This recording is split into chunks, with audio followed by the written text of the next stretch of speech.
love me unconditionally. And you've been the one constant in my life, from Aberdeen to Edmonds to Bellingham to Linden. You've given me an all-encompassing safety net that I've fallen back on way too many times.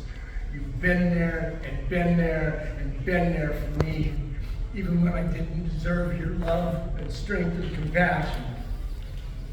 And nothing I can ever do or say will come close to showing you how much I love you.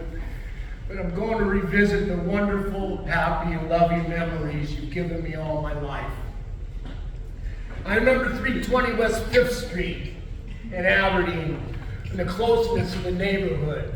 Longs, the Bakatiches, and the Pearsalls, and all their kids that we played with endlessly. I remember climbing the Long's gigantic red cedar tree when we play hide and seek, and Mr. Long taking the neighborhood kids for a ride in the back of his pickup and going up and down steep Stamble Hill. Yeah. I remember out of our shoe store and going to get shoes, but I'd always come home with cowboy boots. Yeah, that's right. You gotta sleep with your boots on. And after the cowboy boots, red ball jet tennis shoes.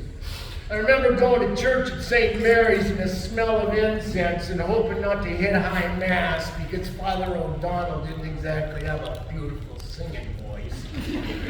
And after church, we go to the Coffee Cup in Aberdeen or the Beehive in Montesano for brunch, and then off to Grayland or Tokeland to enjoy the ocean, even though the water was freezing cold. Sometimes we go to Westport to walk on the docks among all the fishing boats. And to this day, the smell of the salt water at the ocean just feels like home to me because of my mom. I remember my birthday because you always made sure I had the coolest birthday cake, usually with the cowboy theme, of course. I remember Christmas and how you always made it so special, even though you didn't have any money. Waking up to a gas station with an elevator that moved the cars up and down. And it must have been a nightmare to assemble because Uncle Danny and Uncle Elmer weren't exactly knowledgeable about putting things together. The term bunglers comes to mind. Fort Apache with all the cavalrymen and Indians that was set up so perfectly that I was almost afraid to play with it, but I ended up playing with it for hours at a time. I remember McDermott Elementary. There was only a few blocks from our house. And Gigi laying in wait and ambush the Catholic kids who would try to steal my papers. I'm pretty sure they'd be shot in their pants when she jumped out. I remember Cool Mimi and Carla and Little Ida who called me Keenie, Rita Rajic and Helen Gallagher, the gossip hound. I remember Nonna and Nonna's house riding on the foot pedal of Nonna's sewing machine. And I remember the backyard with the artichokes and the smell of Nonno's homemade vino. I remember going for a ride with Nonno in his big blue truck, and you and Gigi not being too pleased about it because Nonno was quite possibly the world's worst driver. Stop signs were just a suggestion. I remember getting my first haircut and sitting on the board in the barber's chair because I was so little. I remember sitting in my high chair at the table in the breakfast nook and trying to hold my drinking cup with one hand. I remember my favorite cup with the frog in the bottom that would appear if you drank all your milk. Good strategy. I remember going to Scott's Central Market and getting bingo cards with every bag of groceries and then listening to KBKW radio at noon to play bingo with Gigi using navy beans as markers. I remember what seemed like the whole town turning out to watch the soapbox derby race and lining the race course from start to finish. And I remember going to Hood Canal every summer and the smell of low tide. And you'd take us to the drive-in wearing our PJs and a gigantic bag of popcorn. And we'd fall asleep in about 17 minutes. I remember you working at Ellison Pontiac. And Sydney and I riding in the back of a loaner car, holding on to that rope that stretched across the back of the seat for who knows what reason. And I remember you having one of the mechanics put up a basketball do. I love to play basketball. I remember Monarch's Grocery and getting penny candy and football, baseball cards, and those big square pieces of stale bubble gum.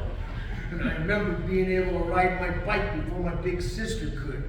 I remember using clothespins to attach the cards to the spokes of the bike so it sounded like a motorcycle.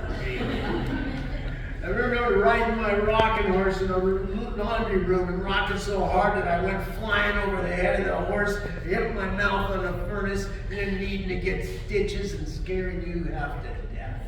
Yeah. I remember how much you loved Elvis and Frank Sinatra, so it seemed like there was always music playing in the house. I remember learning the words to Elvis songs and doing my Elvis impersonation when I was about 3 years old. And Uncle Elmer waking me up late at night to do Elvis for his friends. And I remember Uncle Elmer and Kevo getting me up late on Christmas night after they'd been out enjoying the holiday. And I had gotten a Zorro outfit for Christmas. And Uncle Elmer and Kevo got me up. Kevo grabbed one of the swords, and I had the other sword, and it was about this big, and we were sword fighting all over the house, climbing over the furniture. My mom and Gigi said, Elmer, stop, but he's got to go to bed. And Uncle Elmer, nah, it's okay. It's okay. I remember leaving Aberdeen for Edmonds and being so sad because I was leaving my friends. But I knew as long as I was with my mom, everything would be okay.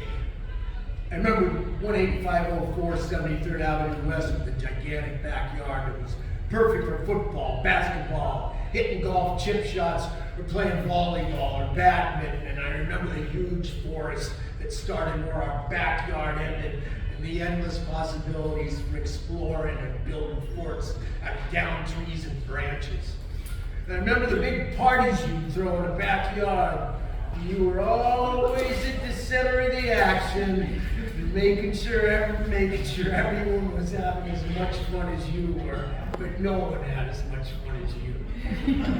I remember Madrona Junior High and Meadowdale High School, Roger Ottmar, Larry Rayner, Tommy Fortin, and I remember Mr. Crossan, who gave me the gift of loving the theater that stayed with me my whole life. I remember the Beanery and their steaks, and Francis Fujioka and the Dog and Suds when we were often his only customers. I remember your homemade meals that were always incredible.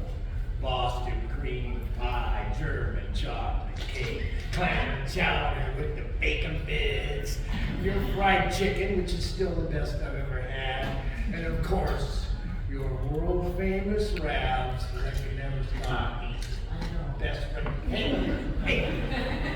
I remember you never missing a ball game, a track meet, or a play, and that I could always hear my mom's voice above the roar of the crowd, no matter how big the venue.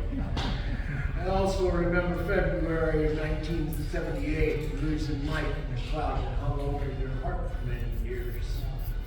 I remember Gigi moving to a nursing home in Everett, and you channeled the grief and pent-up emotion from losing Mike, and focusing on Gigi's health and well-being. And I remember you making a round trip to Everett every day and being with Gigi and make sure she was taken care of. And you knew her, and make sure she knew her daughter loved her deeply and forever. I remember you realizing it was time to leave the condo and decided to move into Brighton. I remember when you moved into Brighton, the people in charge being concerned you might not be strong enough to stay there. I remember how you pushed through your physical limitations and quickly became a driving force in the lives of residents and employees. I remember you organizing the Employee Christmas Fund, making sure all the residents gave what they could, and if she didn't think they were giving enough, she'd give me. And all the employees being incredibly grateful for the cash infusion. My mom raised $35,000 one year and distributed that among the employees. That's what you did. And I remember how you spearheaded a drive to get warm winter coats for needy students at the local elementary school. And then it happened, the incredible compassion to distribute the coats at Brighton instead of at their school, because you didn't want the kids to be embarrassed by receiving charity in front of their friends. That was good for the kids. I remember meeting Mary, and how you knew she was the one. You soon forgot it. How you lent us the money to buy our home that we loved back then and still love today, thanks to you. But most of all, I remember a house filled with laughter and love because you were in it. I remember how much I wanted to make you proud because it made me so happy to see you smile and hear you laugh. And I remember a childhood that was perfect to me in every way. And realizing as I look back on it, that my mom was the best mother anyone could ever have. You've lived your life giving and giving and giving to others. And you're the best person I know. You're my hero. And you always have been. You've been the one constant in my life, and you've always been there for me.